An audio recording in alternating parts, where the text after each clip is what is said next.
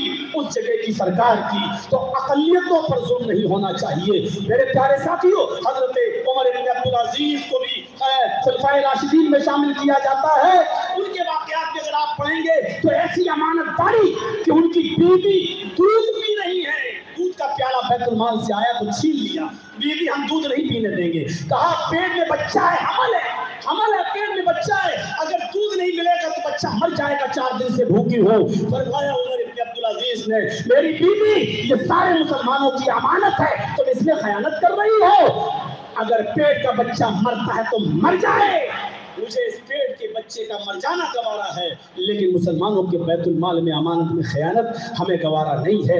اس طریقے سے مال کی حفاظت ہوا کرتی تھی۔ اللہ سے ہم دعا کرتے ہیں کہ الہ العالمین ہمیں تحفظ انسانیت کا خیال رکھنے کی توفیق عطا فرما، اور ہمارے حکمرانوں کو بھی اللہ الپ سنکھیت کا، اقلیت کا خیال رکھنے کی توفیق عطا فرما۔ الہ العالمین جب تک تو ہمیں زندہ رکھ، اسلام پہ زندہ رکھنا، جب خاتمہ ہو تو ایمان پر خاتمہ فرمانا۔ وما علینا الا البلاغ المبین، وآخر دعوانا الحمد للہ رب العالمین۔